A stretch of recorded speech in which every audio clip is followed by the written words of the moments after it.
I see dead people in racing everywhere.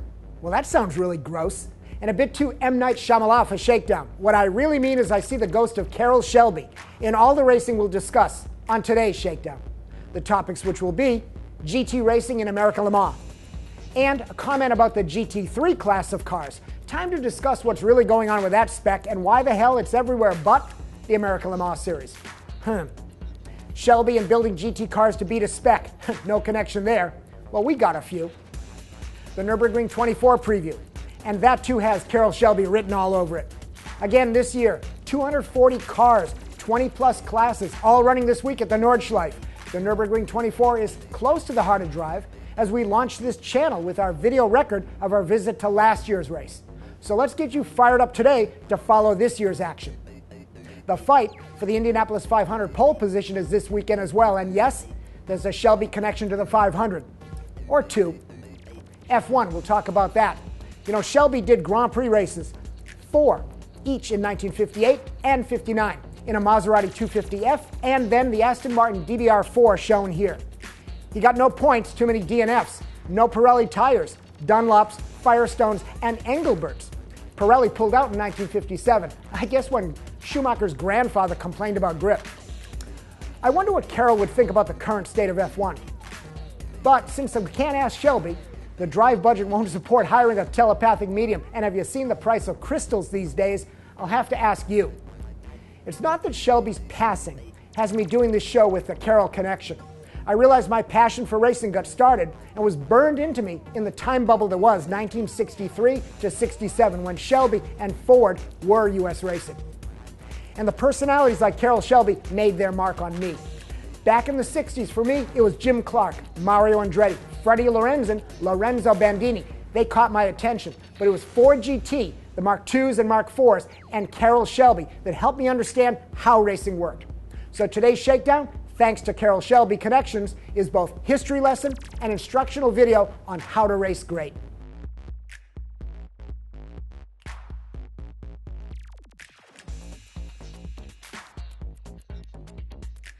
Let's start with the American Le Mans series. We were at the Laguna race last weekend, their last event before Le Mans. I hope you clicked on the trackside translation of the race. It was great action.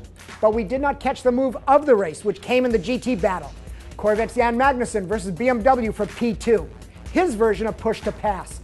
ALMS won't give him a push to pass button, so Mags banged the Scott Tucker car from the rear to get beside the BMW to make the pass. And if Tucker goes to jail, you can do the next bang for behind joke yourself. His attorney will be calling me on that one. I can't show you the video of the pass, but this screenshot should inspire you to the link below to see the pass yourself. Corvette finished P1 and P2 and is prepped for the Le Mans 24. And here's the first Shelby Ghost. If there's any one team that best represents the spirit of Shelby American and their 1966-67 Ford GT Mark II and Mark IV assaults on Le Mans, it is Pratt & Miller, the Corvette factory effort. Innovative American cars, solid driver lineup, a team of car guys running operations, the technology infrastructure to design, race, and win, factory support, but really the talents of a racing team to make it all work, and a real badass attitude. Like Shelby, Pratt & Miller focuses on horsepower, weight, aero, efficiency. It's just that Shelby pioneered that stuff, all that stuff, 50 years ago. You know, before Shelby went to Ford, he and fellow Texan Jim Hall of Chaparral fame went to Chevy in 1959 with the Scaglietti Chevy race car concept. American V8, and Chevy passed. Cobra was born, and Corvette was forced to build a Grand Sport to fight back, so I guess Shelby should get credit for that car too. Where the hell was I?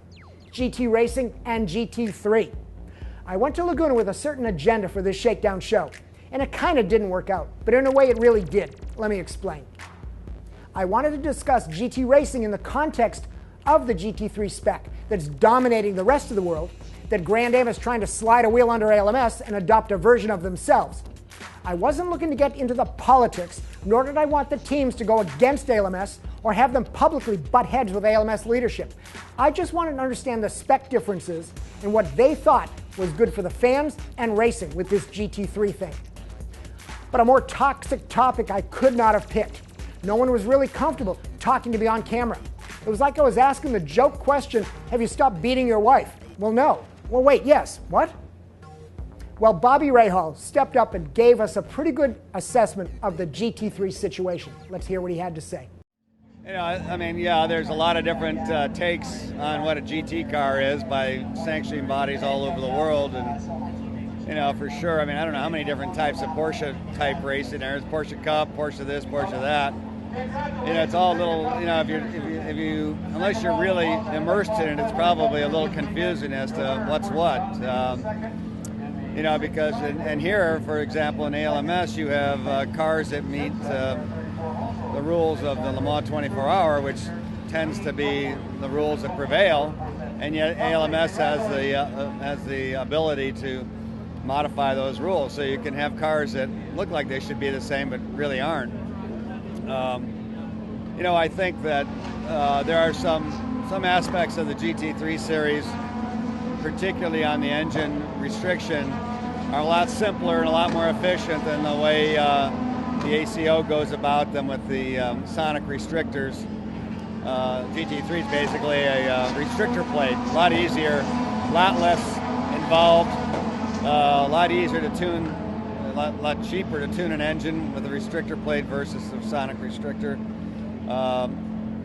You kind of like to think, you know, as a team owner, you kind of like to see a standardization because ultimately, the more opportunity you have to take your car and race in different categories, you know, the more races you'll do. And when you see how popular GT3 racing is in Europe, especially, you kind of say, well, gee, maybe it would make sense to, you know, as I say, standardize, create a uniform set of rules that would apply worldwide.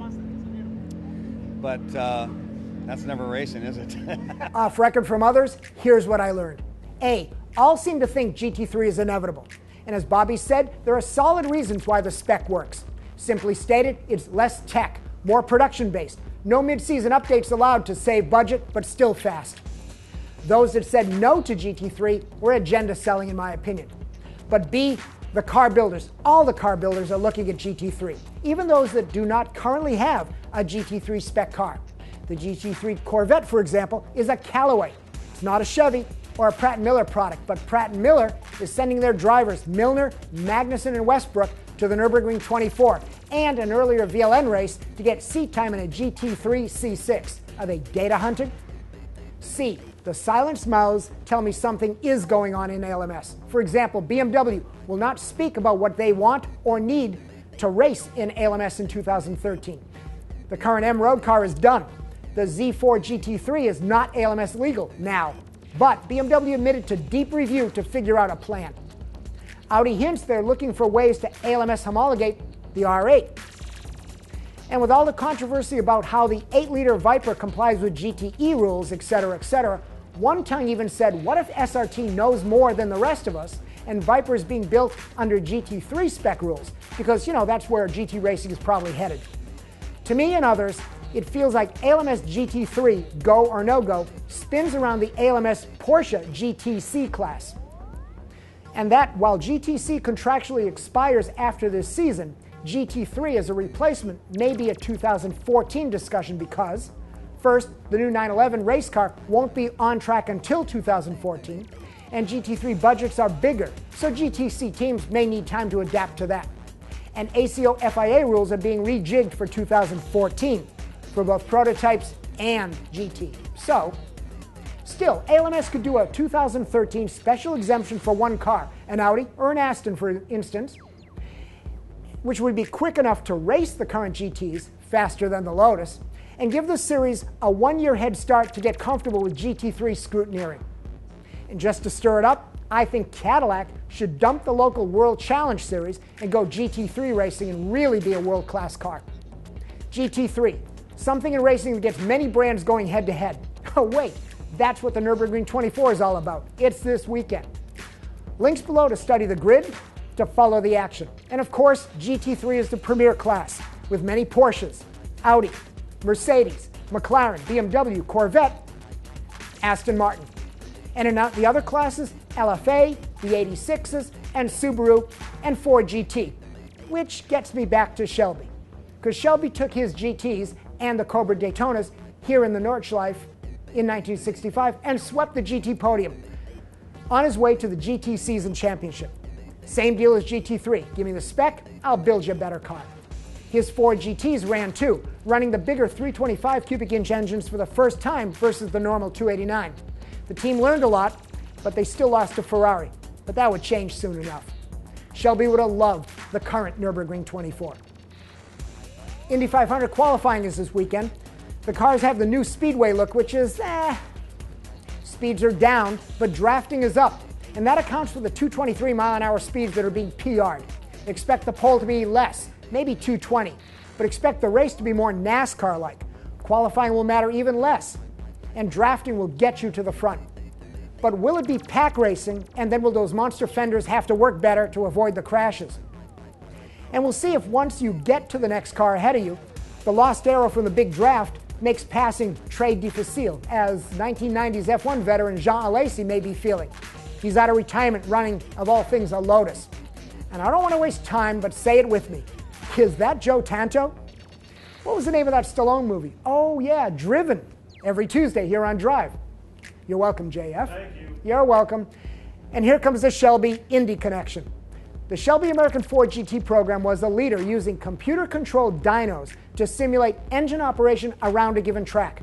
The Ford Shelby dynos replicated laps of Le Mans for 24 hours. It helped exactly tune the engine for speed, performance, and durability. And this was way back in 1965, 66, and 67. So now it's 2012, and Lotus does not have such a dyno for the Indy engine development now. There's only revs up and down. How quaint. The other Shelby Indy connection? Carroll had two turbine Indy cars designed and built for 1968. Dennis Hulme and Bruce McLaren were to drive. But Indy neutered the turbines, and Shelby pulled the cars. So much for that. Indy, so much for Shelby innovation. Before I ask you my F1 question, we did get one other Laguna interview to share, and it's with BMW racer Joey Hand explaining his sense of driving the DTM BMW. They raced this weekend at Brands Hatch. I mean, when it's all said and done, I always say it's driving a race car is always the same. You always push the tire to the limit, right? I mean, that's what's hitting the ground. But what the sensation of it is, the DTM car is it's a stiffer platform. The reason why it's a stiffer platform is because it has a lot more downforce, and you have to do that to make it through the high-speed corners. And it has carbon brakes. So the big things that stand out when you go from, let's say, when you go from our GT car here in the US to the DTM car is the stopping power and the downforce. And I mean, I always say it's the DTM car in the high-speed stuff is like a open-wheel car, you know, so it's really stuck. You really count on the downforce in a lot of places. It holds you in there almost to the point where the faster you go, the more grip you have, kind of feeling. And the same thing on the brakes. It stops really, really deep, you know. So if the GT car would stop, say, at the 300 marker here, the DTM car might stop at the 100 marker, right? DTM car in the low-speed corners is a GT car, though. It's just a stiffly sprung feeling GT car. Not a lot of roll. It's kind of on the edge because that downforce is now gone at low speed. So it's definitely different, but I mean, I always say, I mean, the way I've always gone at things since I was a kid racing go-karts is I just always drive everything right to the limit. I mean, if you do that, then you've done it. You know, there's not a lot more you can do, because once you're at the edge of adhesion, there's not a lot after that. Joey also added the small DTM brake zone changes the way you race. There's less out-braking passing and more dive-bombing the slow corners that lead onto a long straight, not to pass, but to get right behind the car in front and then draft pass. And I think he said mid-corners are a bit quicker in the DTM cars too. Okay, let's turn to F1 and a simple question. 5 winners, 5 races. On one hand, super exciting. Anyone can win. It's all amazing and a great show. On the other hand, one week a team is awesome, the next they're lost. Racers like Button pride themselves on tire and car management. They fail and flail. Most recent winner, Williams boy Pastor Maldonado, hints at skill and the luck of temperatures. The show is fun, but where's the purity of winning by learning as you go? Is F1 better for you in 2012? Or have the rules created the equivalent of a NASCAR draft at Talladega? And hell, anyone can win when there's more luck mixed with some skill. I fear what a racer like Carroll Shelby would have said. He's not here, so I need to ask you your thoughts on 2012 F1. And I need to close with my comment about Carroll Shelby. Forget all the cars he gave us. Forget the Ford versus Ferrari fight. In my opinion, what Carroll Shelby did was introduce America to corporate racing. The good part of it, big budgets, big commitments, the technology, the team structure, the process. He was there doing that before Roger Penske. And he did it with a street fighter's racer's ethic. It was not about the show, although Shelby also introduced marketing to American racing.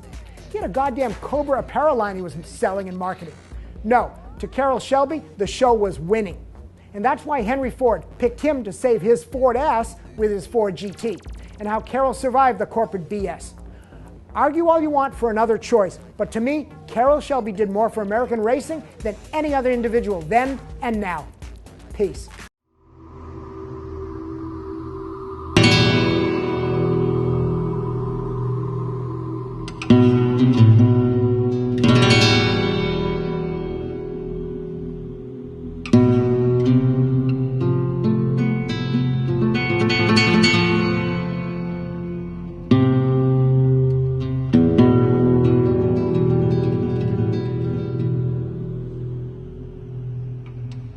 Mm-hmm.